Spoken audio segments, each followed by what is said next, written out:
study tonight, Agents of Babylon. Week 1 is the hostage. We're looking at Daniel 1 through 21. We'll do a little bit of an introduction to this study and just talk for just a few moments. You might remember a famous novel written by Charles Dickens called A Tale of Two Cities. Do you remember that? Set in the late 18th century. It was about Paris and London, and the setting was the French Revolution, and the streets of Paris in that story was running with the blood of people who were being killed during a reign of terror in that country. I tell you that to say the Bible could be basically called A Tale of Two Cities. Do you know what those two cities would be? Somebody said one of them. Babylon is one, and Jerusalem is the other. Tale of two cities. Really, that's what the Bible's about, Jerusalem and Babylon. Jerusalem is, of course, we know the historical capital of God's chosen nation, and it's also going to be the future capital when God comes back to this earth to rule and to reign. Babylon, on the other hand, is the city that the Bible currently calls the most evil, the world's most evil, decadent, cruel, a place of abuse of power, and especially a place that was known for its rebellion against God. It became known, or it began as another name. Do you remember what that was? What was that? It also started with B, Babel. Yeah, Babylon was Babel, established by a guy by the name of Nimrod. He was an ambitious kind of guy. He thought he was going to build a tower that would reach to the sky, and his whole slant was opposition to God. That's what he was all about. Centuries later, it was the armies of Babylon that conquered Jerusalem and the city of Babylon that held the exiled Jews captive. So there's kind of some history there between these two cities. Babylon fell more than 5 centuries. That's 500 years before Christ came. But the spirit of Babylon has been revived time and time again. We know that it was revived in Daniel's day. Rome was part of that spirit of Babylon. That's the empire that did what? Crucified Christ. I mean, we know how evil that was. Persecuted the first Christians, and despite its strength, what happened to the Roman Empire? It eventually fell. But what's going to happen to it? It's going to be revived in the latter times, and it's going to be the revived empire, basically, of Babylon. It's going to represent what Babylon was, and it's a spirit, really. Babylon was a city, but it's a spirit. And what is that spirit? It's the same spirit that caused Nimrod to do what he did, and his whole attempt was to usurp the power of God. He was going to be more powerful than God. And then you look at this other city, which is the chosen city. God's chosen city, but it's fallen several times too, has it not? It's been fractured, it's been split, it has fallen, it's been oppressed throughout its history. And it might seem, if you looked at how one has fallen and one has risen, which would you say looks to be the most prosperous of those cities? It would be Babylon. It would seem like Babylon has been the stronger city, and Jerusalem, on the other hand, has been the most persecuted city throughout its history, but for good reason. Why has Jerusalem been so persecuted?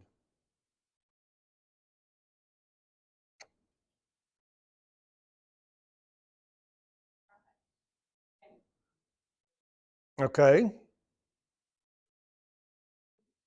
It's a hatred of the Jews, but think of it from God's perspective. Why has Jerusalem always been persecuted? It's been a part of His plan. It's a part of God's plan of discipline for the nation of Israel and that city in order to prepare her for something later. That's what it's been about from the very beginning. You understand this. The whole history of Jerusalem and Israel has all been about bringing them up to the point at the end of time when they become the most important entity in the world during that period. The book of Revelation also makes it clear that the history-long struggle between these two cities, when that actually happens, who rises to the top in the end? It's going to be Jerusalem. It's not going to be Babylon. And it tells of Babylon's final destruction, the book of Revelation. We just looked at some of that. And also Babylon's fall, but Jerusalem's rise as the permanent capital of God's eternal kingdom.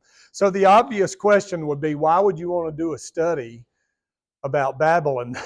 If it's a kingdom, a city, whatever that's going to fall, it's going to be eternally crushed. It will be no more. But the answer is this.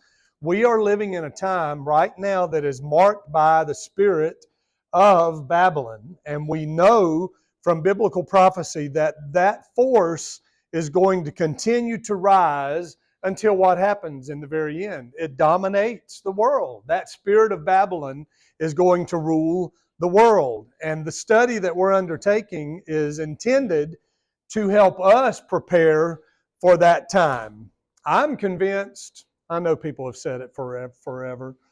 I just really believe it's here. I just don't know how the world can continue as we are much longer. I'm sure people throughout the ages have thought the same, but it just feels like we've just ramped up to an intensity, a level of intensity in the world, and you're just like, how can this continue without something happening? And I believe the result is the end of time is close at hand.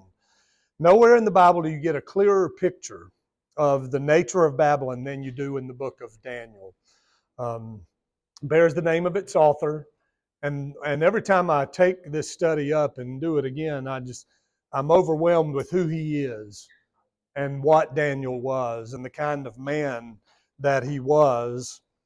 One of the prominent exiles is who he was, forced to march from Babylon into exile by King Nebuchadnezzar back to Babylon 6 centuries before Christ. So it was a long time before Christ came. And you have to keep that all in mind because he writes about things so precisely. Many of those things, about half of his book has come true, and we'll talk about that. Another half is yet to come. His book portrays a period of history that is very much like the culture that we find ourselves living in today. The first half of the book gives the picture of the kind of people that we have to be to remain strong in the face of the future that God reveals that is to come in the second half of his book. So the first half, we kind of set up what we need to be in light of what is to come. That's the book of Daniel in a nutshell. And we're going to talk about the personalities that are involved in the book of Daniel. And we call them agents. That's why we come up with the name Agents of Babylon. And in Daniel, you meet two kinds of agents. First, we're going to see people who are firmly tied to prayer. They have a strong conviction. They know who God is. And they refuse to compromise their faith by giving in to the demands of what the world says. They're in a godless culture, led by godless people, and they stand in the face of that as people of prayer and conviction. Second, you see people who are filled with pride, people who are given over to debauchery and all kinds of sin and decadence. They have no respect for any God but the God of their own appetites, what will satisfy and give them personal gratification.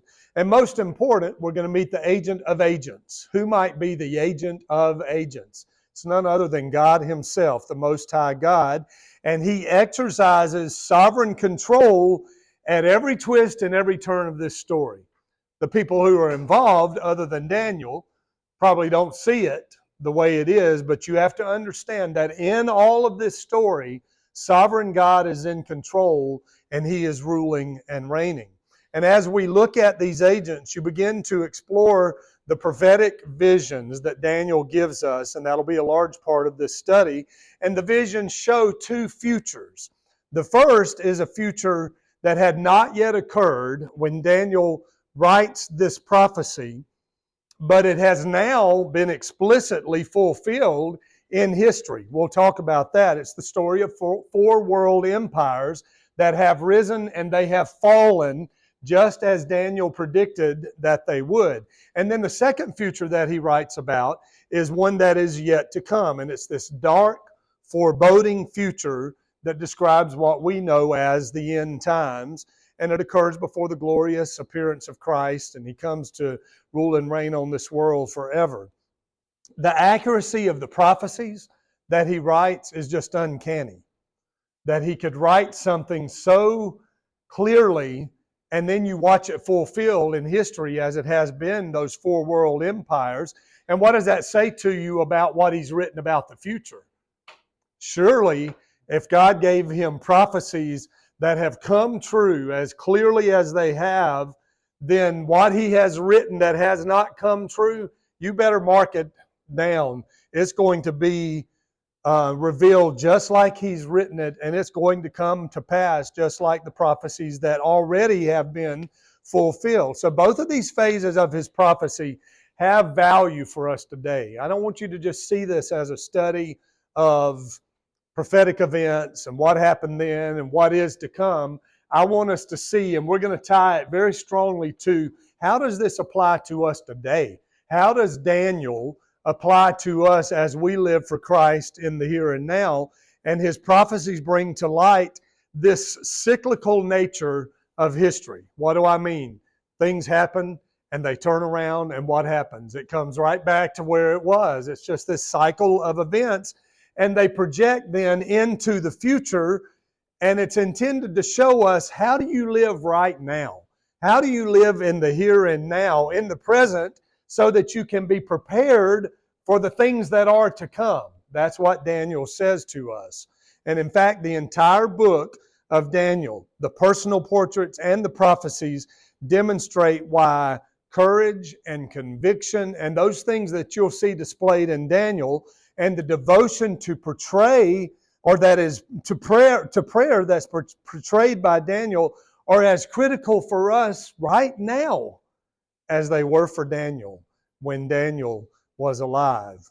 He lived in this time of rampant debauchery and godlessness. He's living in an empire that is described by, and that is wallowing in opulence and arrogance and blasphemy and pleasure for self, living for self and for the day and for the moment. That's what Babylon was all about. And it's an empire, by the way, that lived like that, and it brought devastation on God's people. Think about that for just a moment. Those with discernment to read the signs of the times today recognize that there are some similarities between Babylon that Daniel writes about and Western culture, where we are and what we live with today. And the signs that Daniel writes about really portray a very dark prophetic vision for what is to come in the future. And I believe it's looming on the horizon. The only way to endure is you rely on God's strength. What did Daniel do? That's what he did, and that's what we're going to talk about. And it's to commit yourselves to living and standing for the principles of righteousness and not yielding to the world and to the culture around us. So with that kind of picture in your mind, increasing godlessness in this culture in which we live, you have to stop and you ask yourself this question, and I've done it often. In light of what you know, how should you live? In light of what you know, how then should we live? And the question can be answered very vividly with the examples of courage and conviction that we find in the agent of Daniel. Good men like Daniel, the three guys who served with Daniel, whose names were changed, by the way, and we'll talk about that a little bit. They didn't prevent the fall of Babylon, by the way.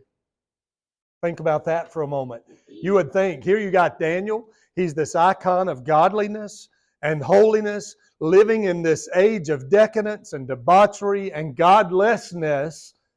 And you would think, hey, he's standing as a bastion against all of this stuff, and God's going to let him come out on top and stand against all of that and keep all of that from taking over the society. But it did not. But they did prevent one thing. They did not compromise themselves. They did not fall into culture and allow it to sweep them down the stream with everything else that was going on. Standing up for their faith. Do you think that was an easy thing? You better believe it was not. But what they had was a firm conviction. They had courage in their hearts. They had faith. They knew how to endure. And maybe more than anything else, they knew how to pray. They knew how to get down on their knees and call on the name of the Lord. And that's what it's going to take. What I've just said to us is what it will take if we are to be able to maintain and live in this age in which we live in. It's a continuingly godless nation and generation, and it is bent on following, and not just following, but duplicating everything that Babylon was. And that's what's happening in our world today. So that kind of sets up where we're going. So let's jump in with the outline that you have tonight. We look at this young Jew by the name of Daniel, along with his friends, who stood resolutely for God in a pagan land. I would have to say Daniel makes the top 10, wouldn't you? Yes, Tim, I'm sorry. I didn't see you waving at me.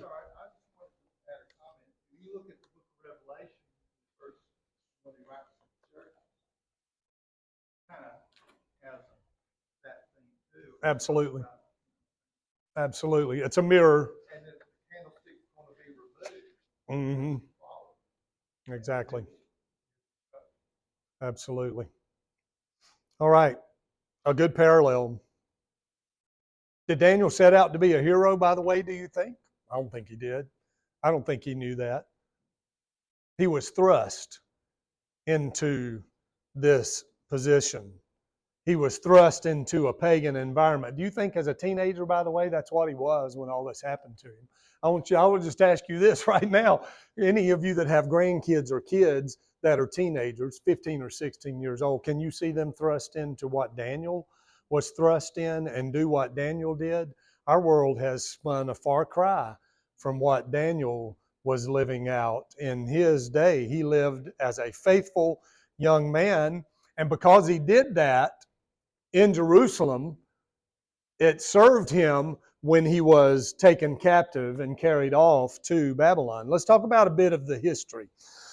First, let's talk about this if-then, if-then covenant. You can go read about that if you want to in Deuteronomy 28. When governments negotiate today, a lot of times what they will do is use this formula. They will say this: if you will do this, then we will do that. And it's actually an ancient formula, and it comes from part of what we're looking at. In fact, God used it when he called the newly redeemed Hebrew people to himself at Mount Sinai, when he instituted the Abrahamic covenant. And the covenant that he gave to Moses was conditional. It was not one where, hey, I'm going to do all this for you and you don't have to do anything. No, it came with conditions. It was an if-then covenant. It's what you would call today, and I guess Amy understands this better than a lot of us since she's in the court system, quid pro quo. You scratch my back, and what? I scratch your back. You do something nice for me, and I do something nice for you.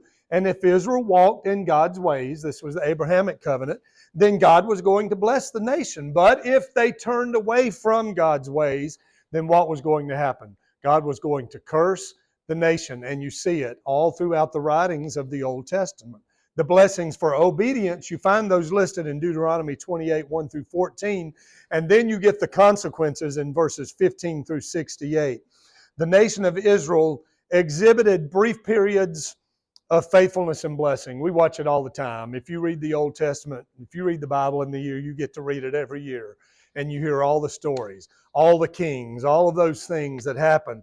A king would come in to rule, and he would not serve God, and what did the people do? They followed behind his evil ways. Somebody comes in who follows the ways of David and his forefathers, and the people would fall in line and follow behind a good king, and it was a pattern that just repeated itself over and over and over. It's this spiritual decline that happened to the nation of Israel, and always on the heels of the decline, God disciplines. The book of Judges gives us all of that evidence. It's what I was just talking about.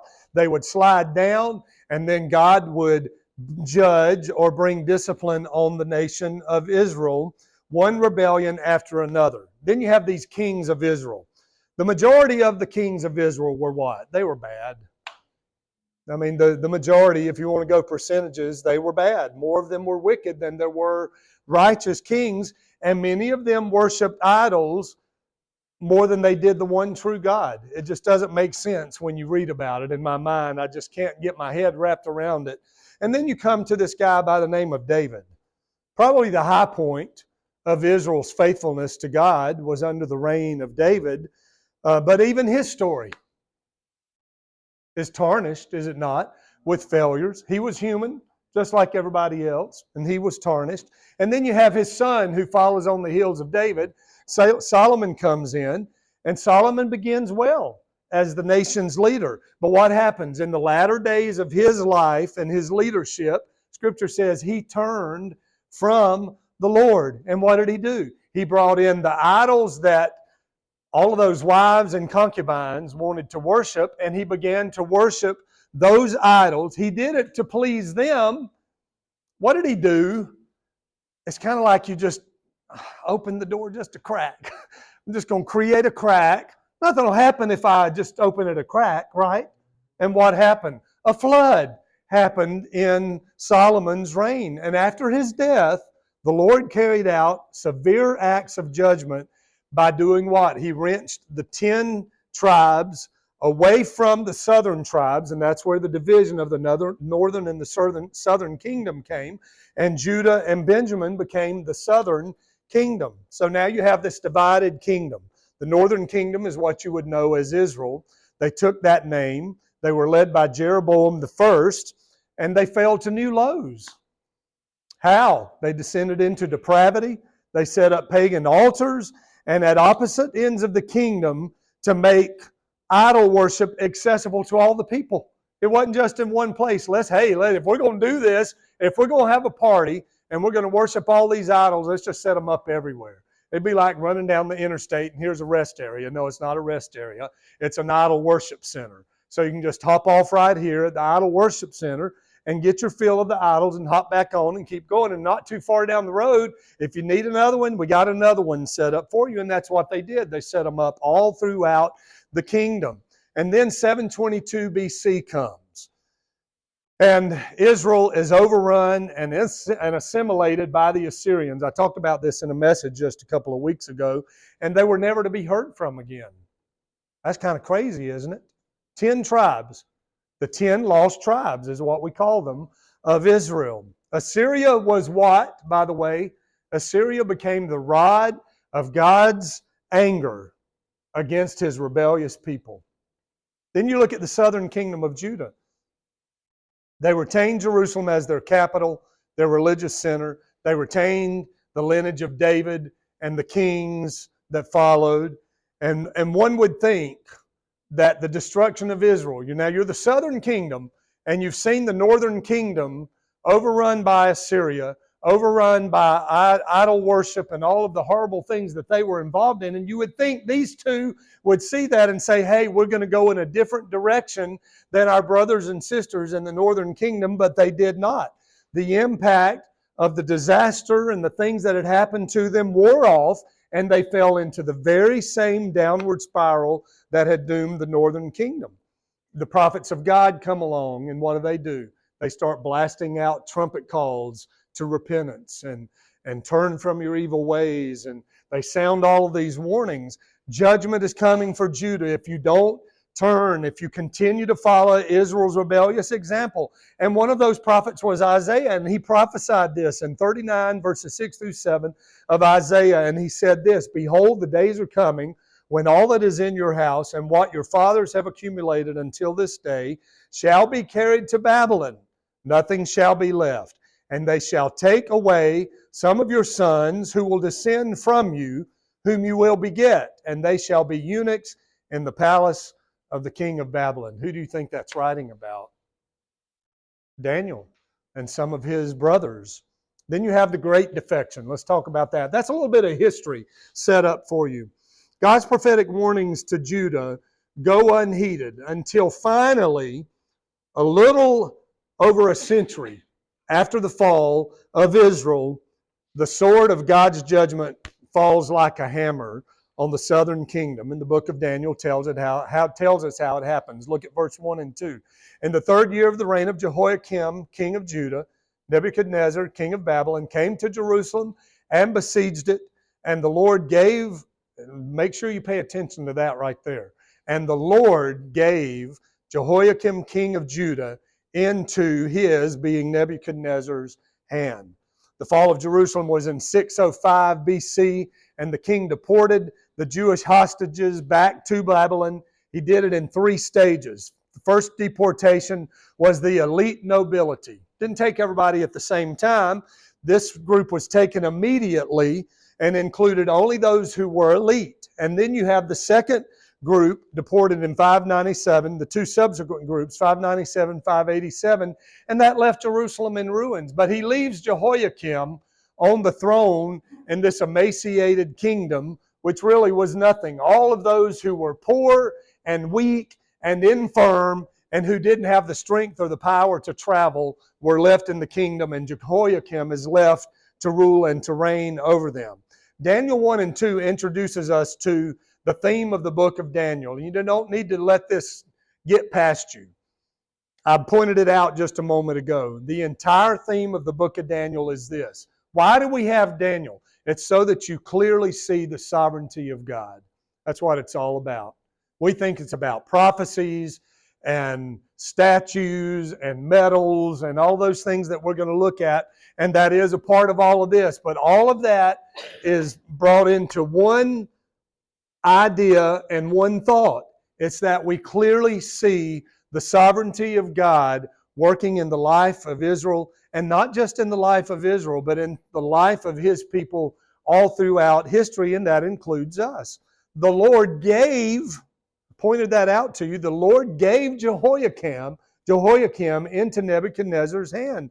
One theologian says this: it was not Nebuchadnezzar's military might or brilliance that brought about the downfall of Jerusalem, but it was the sovereign will of God that brought it about. In other words, God gave Judah, we said it earlier, God disciplined.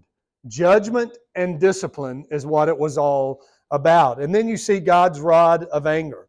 The Assyrians had been the rod of anger on the northern kingdom, and now you have Nebuchadnezzar and Babylon, who performs the very same disciplinary action against Judah. And if you looked at Habakkuk 1 and 12, it's not in the outline, God said there that He had ordained Babylon for judgment, and He had marked them for correction. All a prophecy about what's going on. Now let's talk about these 70 years. For the next 70 years, from the time they're taken from the southern kingdom, they're relocated to Babylon. 70 years pass. The people of Judah lived there for all of that time in a constant state of upheaval under the successive control of these Babylonian, Medo-Persian, and the Persian empires. Now, there's some significance to the 70, and we're going to talk about that in just a second. That 70-year duration of captivity is not just a random number. You understand this about the Bible. I know you do. Numbers mean something. They always mean something when God writes about them. And this number 70 has a meaning. Look at 2 Chronicles 36:21. And those who escaped from the sword he carried away to Babylon, where they became servants to him and his sons until the rule of the kingdom of Persia, to fulfill the word of the Lord by the mouth of Jeremiah, until the land had what? Enjoyed her Sabbaths. As long as she lay desolate, she kept Sabbath to fulfill 70 years. Now let's talk about that. The significance of this number 70. What is the significance of that? Does anybody already know this?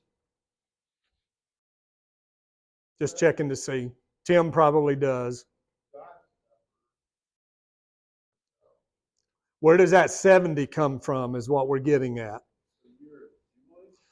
And when was the year of Jubilee, what you're calling that?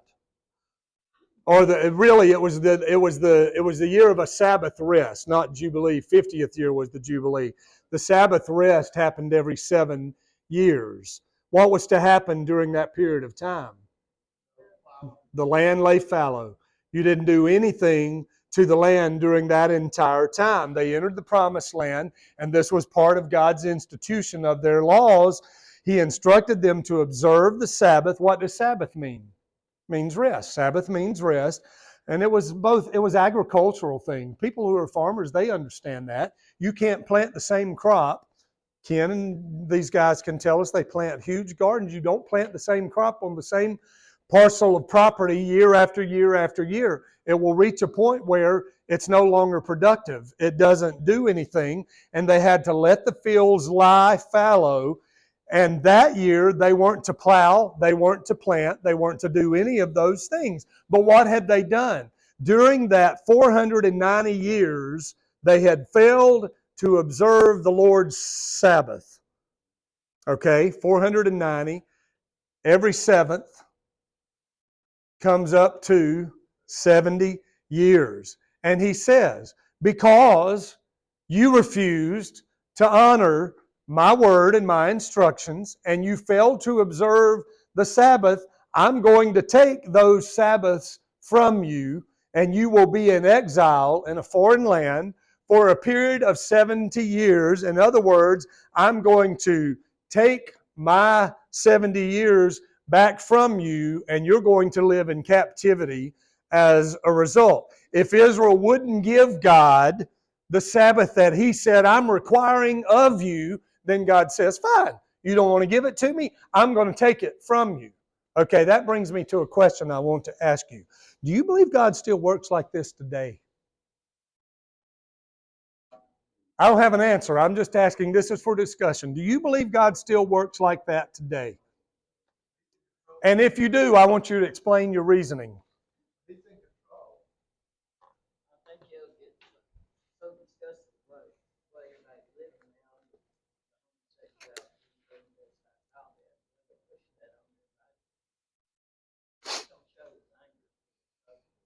Okay.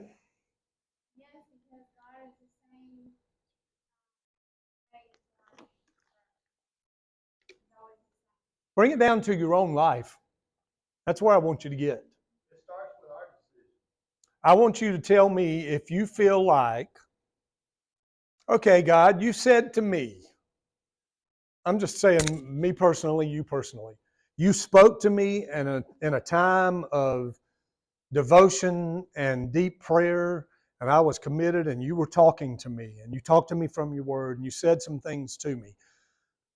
And then you went away from that, and you didn't do those things, or you didn't live up to whatever God said to you. Do you feel like something happened in your life then? Something went awry, things went wacky. Did you ever come to a point, I'm just asking, did you ever come to a point where you felt like, or you said, you know what, I didn't do? I didn't live up to what I felt like God had told me to do. I'm living through this now. I'm enduring this because I didn't. Do you feel like that? Have you ever felt that way? Yeah? Does that line up with a God of grace and mercy? We live in an age of grace, don't we?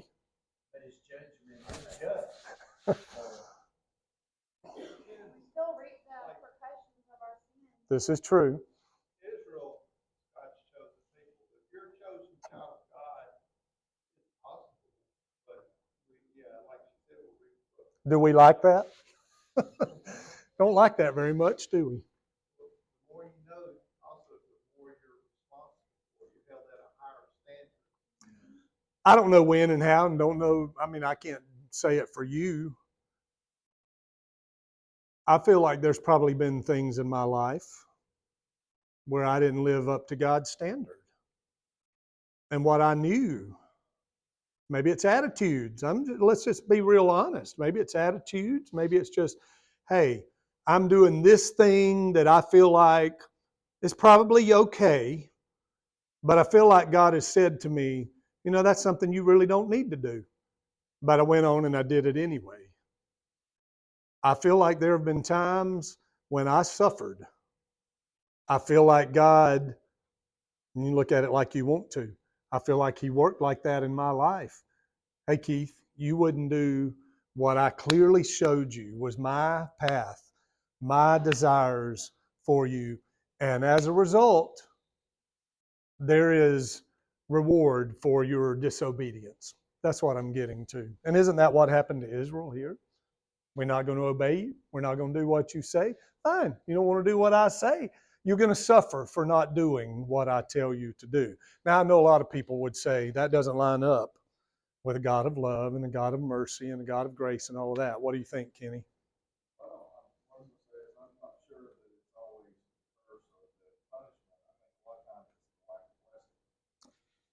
True.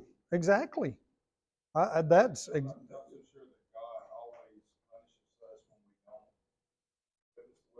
yeah. That's a good point. That's very true.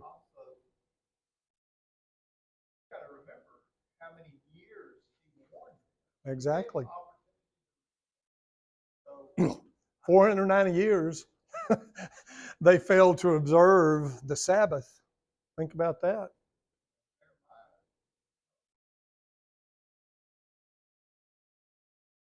Absolutely. All right. I didn't mean to bog down there. I just kind of wanted you to think about that a moment. And I think, Kenny, maybe you hit the nail better on the head than I even did. That we miss out on the best God has for us at times because we don't line up with His Word. We don't discipline ourselves. We don't, what does the scripture say, beat our flesh into submission to God. And as a result, we deal with the lack of some blessings in our lives. All right, we'll move on. The next thing up is idolatry, rebellion, wicked rulers. That wasn't their only sin, by the way, not just ignoring the Sabbath. They did all of these other horrible things as well. The country's northern counterpart had done that. They had fallen into idolatry. The South sees them doing it, and instead of avoiding it, they just fell into the same pattern under the reign of their kings. 20 kings ruled over Judah. 20 kings during 345 years of the division, after the division into the northern and the southern kingdoms. 8 kings were good, 12 kings were bad. So that tells you, we were talking about what was the percentage a bit ago. Jehoiakim, by the way, who ruled when Jerusalem fell, the 17th king, and scripture bears out, Jeremiah 36:23, that he was the worst of all of the kings that ruled in the southern kingdom, to the point, scripture says, of taking the things of God and throwing them into the fire in order to destroy the things of God. Evil against evil. Let's look at that. All of that finally came to a head, as it always does. God gets done in a minute. I don't know how long a minute is, but God gets done in a minute, and He gets exhausted. His patience is exhausted, and that's what happened to them. And then He chooses Nebuchadnezzar and the Babylonians, the most wicked. That's what's crazy. Here you have God's chosen people, supposed to be the cream of the crop in the world. But then He takes the most wicked king and the most wicked nation, the most idolatrous nation at that time, to carry out His judgment. You can't miss that irony, can you? There's some irony right there. God turned evil against evil in order to do what? Accomplish His good purposes. Isn't that crazy? This world will never understand that, will they? But He took evil, used it against evil in order to bring about what His perfect and good purpose was. Let's talk about this deportation for a minute. Yeah, we'll never get done with this tonight. So this will be a twofer because I got about 40 pages of notes. Look at Daniel 1 and 2. The Lord gave into his hand some of the articles of the house of God, which he carried into the land of Shinar. That's my southern accent there, Shinar. To the house of his God, and he brought the articles into the treasure house of his God. Talking about Nebuchadnezzar. He conquers Jerusalem, and at that time, history tells us he received word that his father had died. So he immediately returns back to Babylon because he had to take care of affairs of the state at that point. So he leaves Jehoiakim, I said this already, in charge. He's on the throne still in the southern kingdom, but he takes hostages with him, and this is that first deportation. And in that first group were Daniel and his three friends. And he did this, by the way, to ensure the loyalty of the conquered people. If you take the hierarchy, the upper echelon of society, well, those are the important people, and it kind of serves to say to the people you've left behind, you better stay in line because we got the cream of the crop here. And it leaves the conquered people there. And along with these hostages, Nebuchadnezzar goes into the temple of Israel's God, and he takes some of the articles from the temple of God, and he takes them back to Babylon, and he places them in his temple, the temple of Marduk, M-A-R-D-U-K, which was his god. And these things were holy furnishings. Who had made them? Do you remember? Solomon fashioned these things for worship in the kingdom or in the temple of God, and they were intended for the worship of only one God, the true and the living God. A century later, Judah's king Hezekiah had unwisely, you might remember this, shown, and I've preached a sermon about this sometime since I've been here. He takes these people who come to his kingdom. You remember this story? And he's all proud. This is what I think. He's all proud. And he just takes them and he shows them everything. He takes them to the nasty closet with all the dust and all the critters. And he opens it up and he says, look here and see this. And all the treasure houses of the kingdom. He takes them and shows them all of those things. Here's the interesting thing. They don't forget that. They remember all of those things that were shown to them. Isaiah the prophet warned Hezekiah that one day the nation that you showed all of those things to is going to return back, and they're going to take away all of your wealth that you have accumulated. King Cyrus of Persia ultimately returned many of those things. He was for the Jewish people, as you might remember, and allowed them to return to Jerusalem. We'll talk about that later. Nebuchadnezzar's confiscation of those holy items was intended to do what? Y'all tell me. Why would he do that? Authority? Think in terms of the way things worked back then. If you conquered a nation, you didn't just conquer a nation.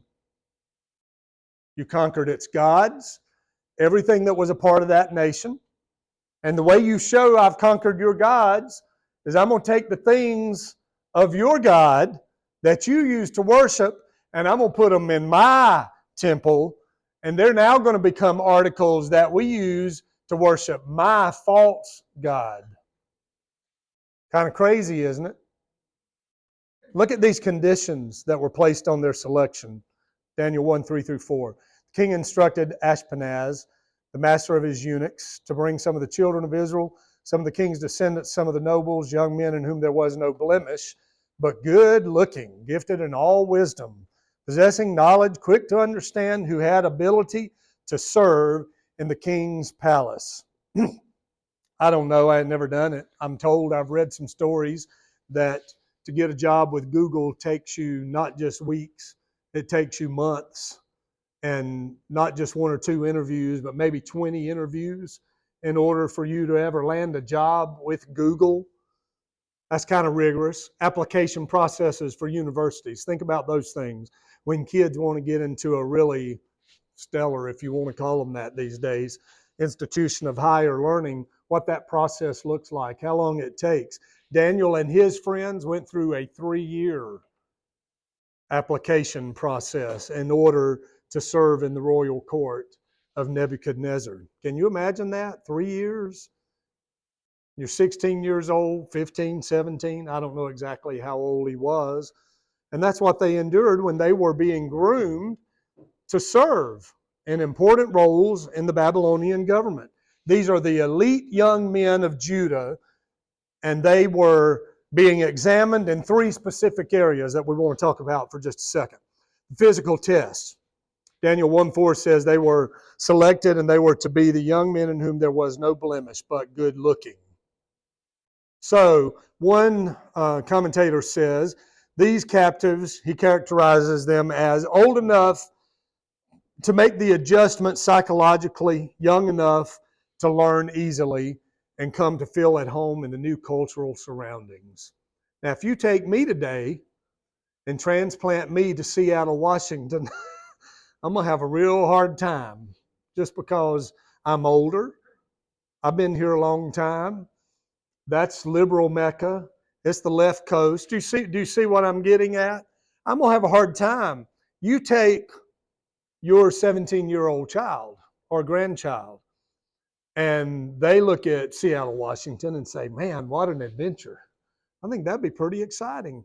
And they'll go into that new environment and begin to adopt some of the culture, some of their surroundings. Just keep that in your mind. We're talking about the physical test. What did they look like? What were they able to very easily assimilate into a new culture? Then we talk about this intellect thing. He wanted these guys to be gifted in all of the wisdom and all of the knowledge, quick to understand what? Knowledge about what? His kingdom, his gods, his worship, all of the things about Babylon. In other words, he wanted these guys to be guys who had tremendous IQ, people who were who were quick as a, what is it saying? Can't think of it right now. When you're really smart, as a snap, whatever that saying is, you know what I'm trying to say. Just learn just like that. They can just pick it up. They just take it very, very quickly. He required that of these guys. And then there's this social test. If you're going to serve in the king's palace and in his kingdom, what kind of guys have you got to be? You got to have some poise. You got to have some ability to be in crowds and serve and do it with dignity and not embarrass the king and the kingdom and all of these kinds of things. Social grace, personalities that were well received, function in a royal setting. That's what he was setting them up to do. And these young men had already been born. We already said it. They were already part of royalty. They already understood a lot of these things. That's why they were chosen for this assignment. If you go back and you read Josephus, great historian of Jewish history, Daniel and the three young men who were chosen with him were from the royal family that came from King Zedekiah, which was the last king of Judah. The fact that Daniel is one of the young men who met these qualifications tells us a whole lot about him right at the outset of this story. He's a young man who has what kind of blood flowing in his veins? Royal blood is flowing in his veins. He looks good. You look at him and you're not going, he kind of needs some braces, might need to get that hair cut. You know, all of that stuff you think when you see somebody that's not very handsome. I mean, that's just who we are as a society. But you looked at him, you would be saying, man, this kid, he's good looking. He's got it together. He's smart. He's intelligent. He's got social grace. All of those things that Nebuchadnezzar was requiring. Keep looking at the time because I know I'm getting tight. So then they go to school. What kind of curriculum do these guys have to undertake?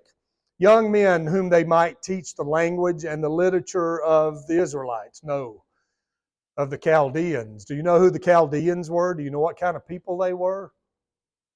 Given to all kind of divination, witchcraft, sorcery, all of those kinds of magic arts. They were really into all of that in their culture. So they go through this 3-year training course to learn all of these things, the Chaldean language, all of the customs of the Chaldeans, all of the literature of the Babylonians, astronomy, astrology, all of those things that were involved in that religion and their worship. And then this whole thing, this Chaldea thing, this worship of sorcery and divination, they were to be educated in all of these things. It was a deeply pagan environment. I can't help but draw a parallel here. I keep thinking about how our kids are today. If you took a 15-year-old today and took them away from what you've taught them and you set them into the middle of a pagan nation with all of these kinds of things, what are they going to do? Would they have what Daniel and these three guys had to stand against the things of that nation? You'll see how Daniel stood up against all of that. I fear for our kids today. All they got to hear is one little thing on the internet. and they'll start buying into that philosophy or that train of thought or that way of viewing things. Look at this campaign for their seduction. The king appointed for them a daily provision of the king's delicacies. That sounds nice, doesn't it? And of the wine which he drank, the chief of the eunuchs gave Daniel the name Belteshazzar, to Hananiah, Shadrach, to Mishael, Meshach, to Azariah, Abednego, or as we know it, Abednego. The indoctrination into the culture was designed. It was intended to be this way. He was not going to just simply educate these guys. They were going to be indoctrinated into everything about this culture. It was intended to disengage them from everything that they knew growing up in Jerusalem. All of their cultural conditioning that they had, he wanted to take all of that away and transform them not into Jews living in Babylon. He wanted to transform them into full-fledged Babylonians. They would lose everything about who they were and their heritage. And to accomplish this, he had to do some things to them. I don't like this first thing. He emasculated them. Now, I want you to think about that. You do understand that, right? He made eunuchs out of them. He castrated them. So they were no longer able to bear children and probably have very little sex drive. In our culture today, sometimes that's done to guys who rape and who molest kids. They'll go through voluntary emasculation in order to take away those desires. Think about them, 15, 16-year-old boys. Don't you think they had somewhere in the back of their mind a desire to maybe have a wife and maybe have children of my own? That was stripped from them that fast. Doesn't say explicitly, Daniel doesn't, that happened to them, but it's very likely. I already read one passage to you. Isaiah prophesied it.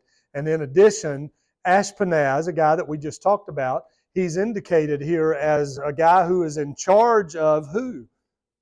The eunuchs. And Daniel and these three guys are put into the group of eunuchs. Well, I mean, if you're put into the group of eunuchs, you're probably made to be one like those guys were. And they're mentioned, by the way, 7 times in Daniel 1. Eunuchs are talked about 7 times in one chapter. So evidently, he made them eunuchs because they were going to serve in the royal court. He wanted to take all devotion to anything else, and especially the desire for a woman or children or any natural desire that a man would have. He was stripping that away from them. And then he obligated them, and the king appointed for them a daily provision of the king's delicacies and of the wine which he drank, so that at the end of that time they might serve before the king. What is he doing with all of that? How about getting them accustomed to the good life? It's what it sounds like to me. I'm going to give you the best of my table. I'm going to give you the best food. You don't have to prepare it. I got people who are going to fix it. They know how to do it. They've been on the Food Network. They've won all the competitions. Hey, they can do it. You're going to be impressed and amazed at all of the delicacies and the fine drinks and the fine food that I'm going to provide for you. And in other words, he was saying you won't ever have to be satisfied with that old way of living anymore. Forget all that old stuff back in Jerusalem. I've got the good stuff here in Babylon, and I'm going to give it to you free. You don't have to do anything to receive it. He made them dependent on the bounty of the king's food and his drink. And if he did that, then what happens? Then you find yourself in a place of obligation to the guy who's running the kingdom. He's giving you everything, and you're riding along thinking, hey, he's just being nice to me. Because there comes a point when the guy in charge says, hey, I did this for you. It harkens back to what I said to you a while ago. If I do this, then you got to do this. And that's where this story is heading with these guys. And he's also saying to them, I want you to see the lifestyle I can provide for you. You had a pitiful existence in Israel. Yeah, you might have had some royal blood, but you didn't have anything like what I'm going to give you here in Babylon. He's trying to change them from the inside out.